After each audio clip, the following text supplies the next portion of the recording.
আলাইকুম। যারা দিল্লির তাবেদারি করে, দিল্লির গ্রিন সিগন্যাল দিয়ে স্বদেশে প্রত্যাবর্তন করে, তাদেরকে ব্যালটের মাধ্যমে সমুচিত জবাব দিতে হবে। আসসালামু আলাইকুম। যারা দিল্লির তাবেদারি করে, দিল্লির গ্রিন সিগন্যাল দিয়ে স্বদেশে প্রত্যাবর্তন করে, তাদেরকে ব্যালটের মাধ্যমে সমুচিত জবাব দিতে হবে। আচ্ছা ঠিক আছে, আচ্ছা ঠিক আছে। Wow wow wow wow.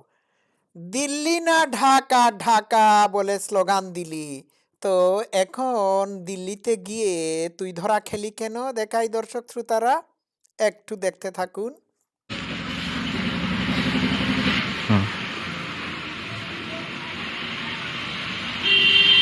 আপনি মেয়েদের কে হয় আপনি? ভাইয়া আপনি একটু আগে কি বললেন? হাসবেন্ড। হাজব্যান্ড ওয়াইফ, এটাই তো সত্যি?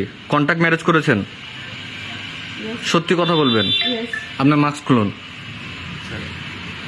কন্ট্যাক্ট ম্যারেজ করে যাচ্ছেন আপনি আরো? কবে কন্ট্যাক্ট ম্যারেজ কবে হয়েছে আপনাদের?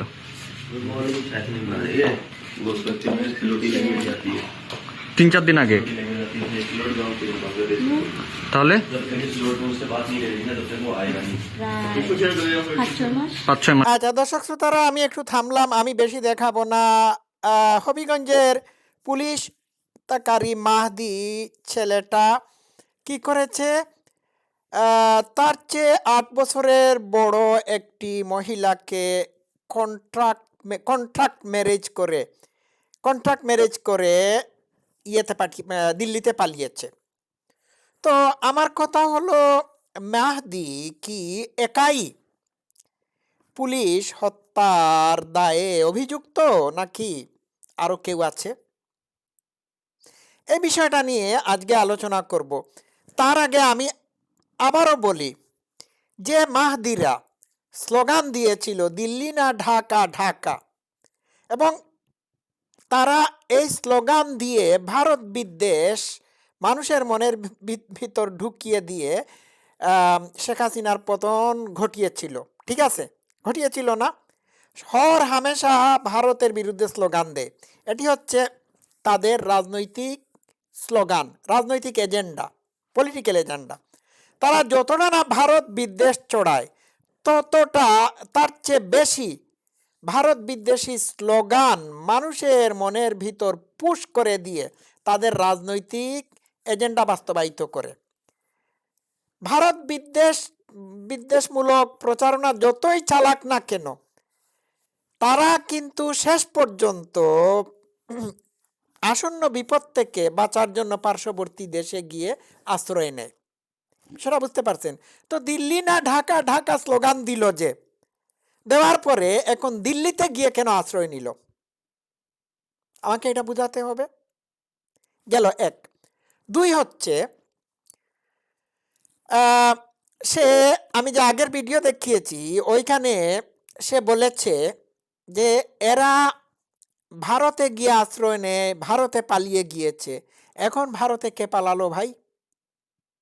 আওয়ামী লীগের নেতাকর্মীরা ভারতে পালিয়ে গিয়ে আশ্রয় নিয়েছে মানে 3000 পুলিশ হত্যা করে, পুলিশ হত্যার দায় থেকে বাঁচার জন্য, এরকম না। তারা তোদের হাত থেকে বাঁচার জন্য ভারতে গিয়ে আশ্রয় নিয়েছে। ঠিক আছে, তো তোমরা কার হাত থেকে বাঁচার জন্য ভারতে গিয়ে আশ্রয় নিলা? দিন রাত দিনে বলবা দিল্লি না ঢাকা, ঢাকা, আর রাতের অন্ধকারে বুরকা পরে কন্ট্যাক্ট ম্যারেজ করে ভারতে গিয়ে আশ্রয় নেবা, খুদ দিল্লিতে গিয়ে আশ্রয় নেবা। এটা তো হিপোক্রেসি। আচ্ছা, এবার আসি আমি আসল কথায়। হবিগঞ্জের পুলিশ হত্যাকারী মাহদি কি একাই পুলিশ হত্যার অপরাধী?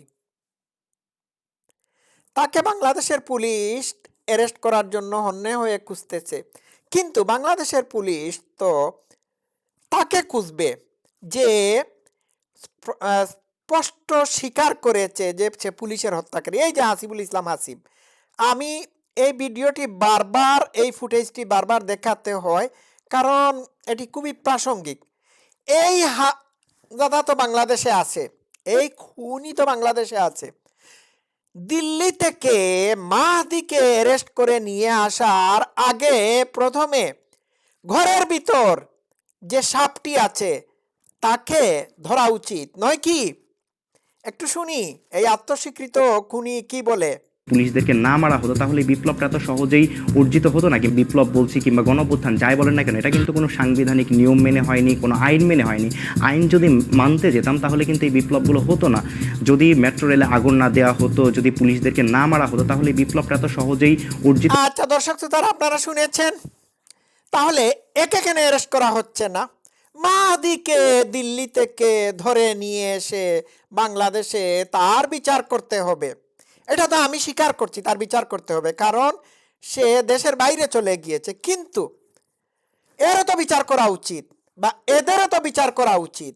একে রিমান্ডে নিয়ে কেন তথ্য আদায় করা হচ্ছে না যে কারা কারা তার সাথে ৩,০০০-এরও অধিক পুলিশ তার সাথে জড়িত ছিল? কেন? নাহিদ ইসলাম, তারপর খালাফাডা, হাসনাত আবদুল্লাহ, আসিফ মাহমুদ, ইনুস, জামাতের সাদা শকুন, এরা সবাই তো পুলিশ হত্যার সাথে জড়িত ছিল।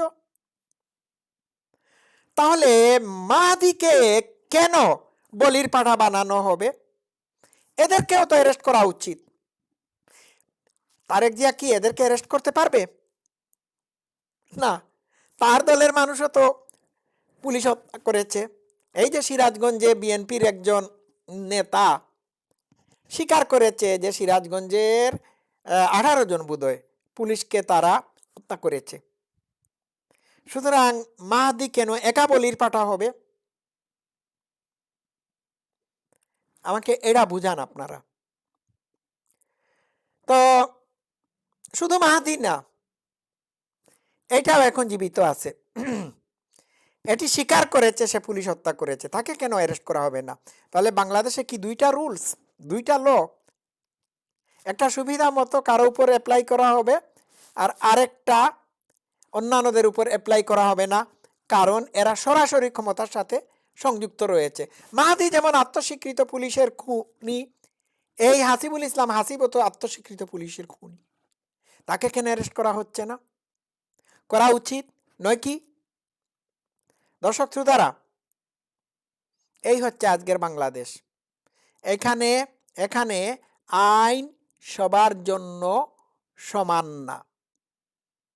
তো আমি পুলিশ ভাইদেরকে বলবো যে আপনাদের ৩,০০০ ভাই বোনদেরকে যারা করেছে তাদেরকে আপনারা প্রোটেকশন দেবেন না। কারণ আপনারা যদি তাদেরকে প্রোটেকশন দেন, মনে রাখতে হবে আপনারা মুরগি হয়ে শিয়ালের পাহারা দিচ্ছেন। এই শিয়ালরা আপনাদেরকে খেয়ে ফেলবে। বুঝতে পারছেন? দর্শক শ্রোতারা, আজকে এই পর্যন্ত থাকুক। সবাই ভালো থাকবেন। Love you all.